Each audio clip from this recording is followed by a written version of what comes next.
સાબરિયા ગામે વરસાદી પાણીની વિકટ સમસ્યા, ગરનાળું તોડાતા પરિવાર પર સંકટ, માનવ અધિકાર હનનની આક્ષેપ સાથે તંત્ર સામે કડક રજૂઆત. સાબરિયા ગામે તંત્રની મનમાની, ગરનાળું તોડાતા પરિવાર વરસાદી પાણીમાં જીવવા મજબૂર. ભરૂચ જિલ્લાના વાલિયા તાલુકાના સાબરિયા ગામ ખાતે આવેલા વેલાતી ફળિયામાં વરસાદી પાણીની ગંભીર સમસ્યાને લઈને આંતરરાષ્ટ્રીય માનવ અધિકાર સુરક્ષા પરિષદ દ્વારા રાજ્ય સરકાર અને જિલ્લા તંત્ર સમક્ષ કડક રજૂઆત કરવામાં આવી છે. આ રજૂઆતમાં સ્થાનિક તંત્રની બેદરકારી સામે ગંભીર આક્ષેપો કરવામાં આવ્યા છે અને તાત્કાલિક કાયમી ઉકેલ લાવવા માંગ ઉઠાવવામાં આવી છે. રજૂઆત મુજબ વેલાતી ફળિયામાં રહેતા જીતેન્દ્રભાઈ ચંદુભાઈ ચૌધરીના નિવાસ સ્થાને છેલ્લા ઘણા વર્ષોથી વરસાદી પાણી ઘૂસી જવાની ગંભીર સમસ્યા યથાવત છે. વર્ષ 2025 દરમિયાન સ્થાનિક સ્તરે બનાવવામાં આવેલું ગરનાળું વરસાદી પાણીના નિકાલ માટે અસરકારક સાબિત થયું હતું, પરંતુ વર્ષ 2026 દરમિયાન આ ગરનાળું જેસીબી દ્વારા તોડી પાડવામાં આવ્યું હોવાના આક્ષેપો સ્થાનિકોમાં ચર્ચાનો વિષય બન્યા છે. ગરનાળું તોડી પડાતા સમગ્ર ફળિયાનું વરસાદી પાણી સીધું જ અરજદારના આંગણામાં ફરી વળતું હોવાનું જણાય છે. આંતરરાષ્ટ્રીય માનવ અધિકાર સુરક્ષા પરિષદે આ સમગ્ર મામલાને માનવ અધિકારના હનન સાથે જોડીને તંત્ર સામે કડક વલણ અપનાવ્યું છે. પરિષદે ચેતવણી આપી છે કે જો ચોમાસા પહેલા યોગ્ય કાર્યવાહી નહીં કરવામાં આવે અને અસરગ્રસ્ત પરિવારને રાહત નહીં આપવામાં આવે તો આગામી સમયમાં લોકહિત અને માનવ અધિકારના રક્ષણ માટે ઉગ્ર આંદોલન, મીડિયા અભિયાન તેમજ ઉચ્ચ કક્ષાએ કાયદેસરની કાર્યવાહી હાથ ધરવામાં આવશે. રિપોર્ટર રવિ સૈયદ, સબરિયા, વાલિયા. જીતેન્દ્રભાઈ ચંદુભાઈ ચૌધરી, ગામ સાબરિયા, વિલેતી ફળિયું. મારે ગરનાળું વિશે મારે ઘણી સમસ્યા આવી હતી. 2022થી આ લોકો મને હેરાન કરતી હોય. આ રસ્તા બાબતથી મારે બોલાચાલી કરવાની તકલીફમાં પડતી હતી. સામેવાળા વ્યક્તિ હાથે મારી બોલાબોલી કરે, ગરનાળું બી તોડી નાખેલું.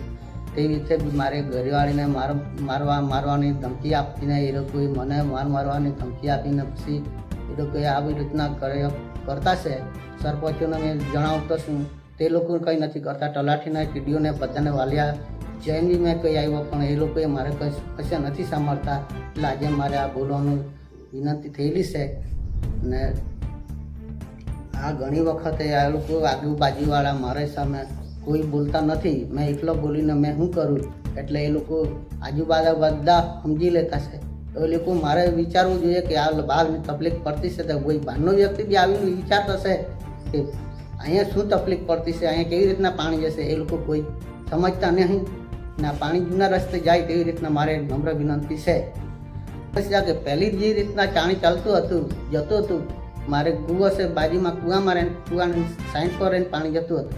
એ વાળ બધી કરીને હવે એટલે પાળ નાખીને સમસ્યા મારે ઘરને સામે જ આવતી છે. ને જૂનો જે રસ્તો ચાલતો હતો તે બધો બંધ કરી દીધો છે પાણીનો.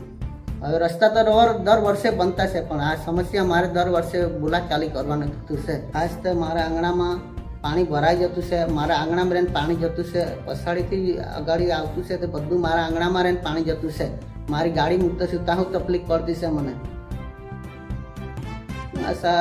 કે આપણે જે પાણી પહેલાં જે રસ્તો એ લોકોએ કાઢેલો હતો, પહેલાં કોઈને તકલીફ જ નહીં પડતી. તે રીતના મને બી તકલીફ નહીં પડે, કોઈ બીજાને બી તકલીફ પડે, તે રીતના પાણીનો નિકાલ કરે ને તો સારું રહે. એ બાબતે મેં સરપંચને પહેલાં ફોન કરીને કહેતું હતું કે સરપંચ સાહેબ આવું છે. પછી પહેલાં બી બીજે સરપંચ હતા, તે લોકોએ બી રસ્તા પર ગૂંચવેલો. પહેલાં જે પાણી સડકો હતો તે હરકું પર લાગેલું, ત્યારે બી એ લોકોને મેં રજૂઆત કરેલી કે વાલિયાથી આવેલા જોવા. ત્યારે એ લોકો ડીસીબી લાઈન તોડાઈ લાગતું જ્યારે પાણી આવતું ત્યારે, તોય કોઈએ કંઈ કર્યું નહીં હતું. 3 વર્ષ પછી પાછળ નારું આવ્યું તો 6 મહિનાની અંદરમાં નારું તોડી નાખવામાં આવ્યું. એ કારણે મારે બોલવાનું થયું હતું.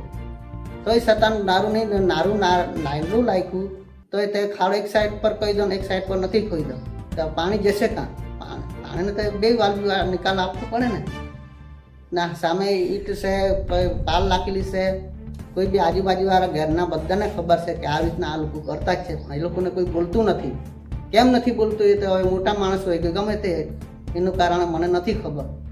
હા, મને હેરાન કરવું છે કે પછી કોઈ કરવું છે કે હવે હું જાણતો નથી. હું બોલવા જતો છું તેમ ફરી વળતા છે, એટલે મારે હવે શું કરવું?